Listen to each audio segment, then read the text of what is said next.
ఇప్పుడే జీ5 app download చేయండి. చూడండి మీ ఫేవరెట్ టీవీ షోస్ ఎప్పుడైనా ఎక్కడైనా. సీతకి పుల్లైస్ అంటే చాలా ఇష్టం.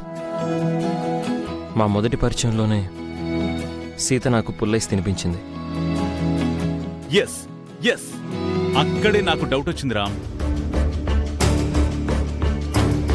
పుల్లైస్ తినేది సీత కదా, ఈ మిథున మేడం ఎందుకు తింటుంది అని. సీతే పుల్లైస్ తినాలా?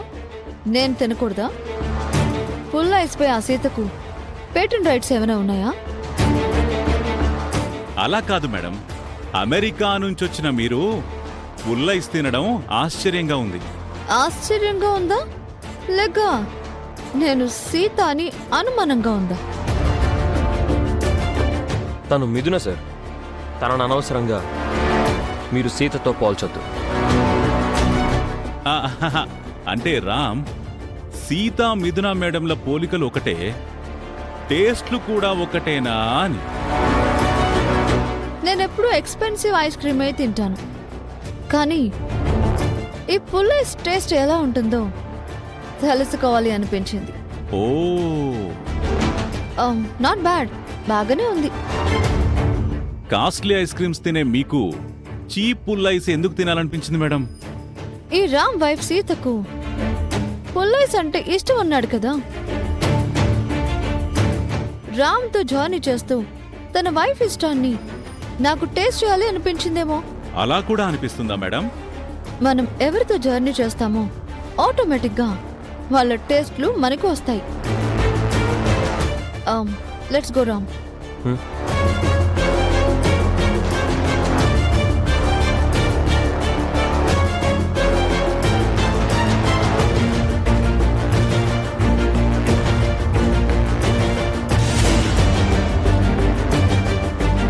సంథింగ్ ఈజ్ పుల్లైస్. చెప్పండి సిఐ గారు. మీకొక షాకింగ్ న్యూస్ మేడం. ఏంటి? ఆ మెకానిక్ అప్రూవర్గా మారిపోయి సీతకి అనుకూలంగా సాక్ష్యం చెప్తాను అన్నాడా? ఆహా, అంతకంటే ప్రమాదకరమైన వార్త మేడం. మిథున పుల్లైస్ తింటుంది. వాట్? అవును మేడం, మిథున పుల్లైస్ తింటుంది. పక్కన రామ్ కూడా ఉన్నాడు. మా రామ్తో కలిసి మిథున పుల్లైస్ తింటోందా? మీరు సరిగ్గా చూసారా? నా 2 కళ్ళతో చూశాను మేడం. పుల్లైస్ కి బ్రాండ్ అంబాసిడర్ సీత కదా. అమెరికా నుంచి వచ్చిన మిథున ఐస్ తినడం ఏంటి? అంటే అది మిథున కాదు, సీతే అని మీ అనుమానమా? అంతే కదా మేడం. తను మిథున అయితే ఏ 5 స్టార్ హోటల్లోనో కాస్ట్లీ ఐస్ క్రీమ్ తినేది. తను సీత కాబట్టే రోడ్డు పక్కన పుల్లైస్ తినింది.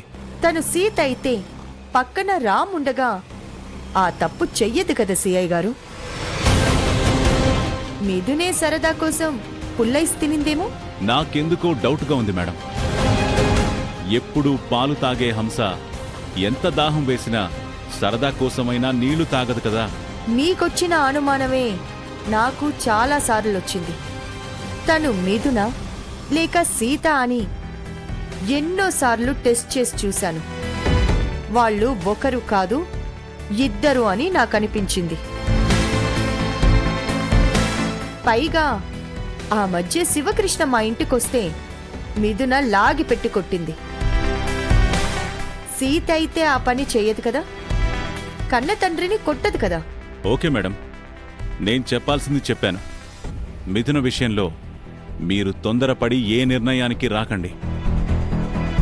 తను మిథునో సీతో నేను త్వరలోనే తేలుస్తాను. సరే సిఐ గారు, థ్యాంక్ యూ. Okay madam.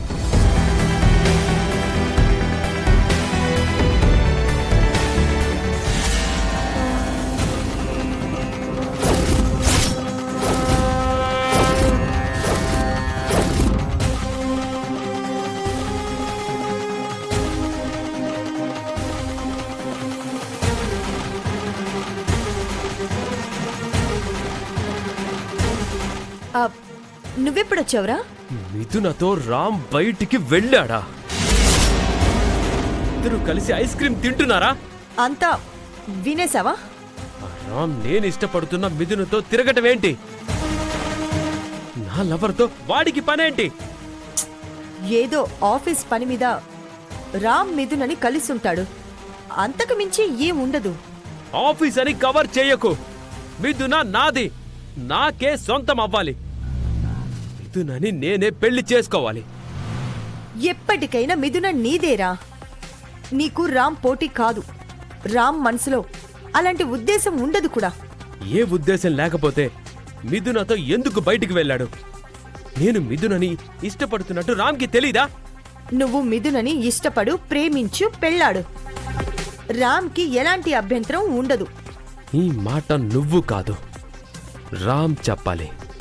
ఆ సమయం వచ్చినప్పుడు రామ్తోనే చెప్పిస్తాను, సరేనా? నువ్వు నన్ను డబుల్ హెరాస్ చేయట్లేదు కదా? ఒకవైపు నన్ను నమ్మించి ఇంకోవైపు నాకు తెలియకుండా మిథునను రామ్కిచ్చి కట్టబెట్టట్లేదు కదా? నా మీద నీకు అంత అపనమ్మకమేంట్రా? డబ్బు కోసం నాన్నను నన్ను వదిలేసిన దానివి. నిన్నెలా నమ్ముతాను? ఎంతైనా రామ్ నీకు ఆస్తి తెచ్చిపెట్టిన కొడుకు కదా. హ, నాకన్నా నీకు వాడి మీదే ఎక్కువ ప్రేమ ఉంటుంది. నాకు రామ్, నువ్వు ఇద్దరు సమానమే గౌతమ్. నువ్వు నా కన్న కొడుకువైతే రామ్ నేను పెంచిన కొడుకు. ఆ రామ్ మీద నమ్మకంతో చెప్తున్నాను. నీకు రామ్ అడ్డు కాదు. మిథున నీకే సొంతం. నిజమే చెప్తున్నావా? నీ మీద ఒట్టేసి చెప్తున్నాన్రా. ఎట్టి పరిస్థితుల్లో ఆ మిథున్ని నీకే ఇచ్చి పెళ్లి చేస్తాను. కాకపోతే నువ్వు కొంతకాలం ఆగాలి. ఎంతకాలమైనా ఆగుతాను, కానీ ఆ మిథున నాకే దక్కాలి. లేకపోతే ఈ ఇంట్లో ఉన్న అందరికీ జాతర చేస్తాను.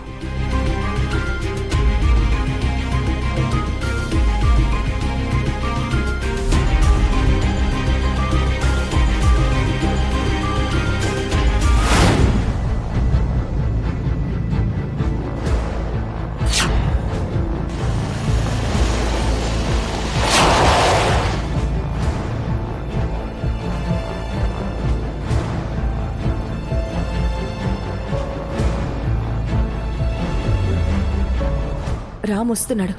డ్రామా స్టార్ట్ చేయి. అయ్యో. అర్చన, ఊరుకో అర్చన. నువ్వు ఇలా కుమిలిపోతుంటే నాకు ఏదోలా ఉంది. బాధపడుకు, ఏం కాదు. నువ్వు బాధపడుకు అర్చన. నీకు మేమంతా లేమా చెప్పు? ఎందుకు ఒంటరిగా దిగులు పడతావు? అర్చన పిన్నికి ఏమైంది పిన్ని?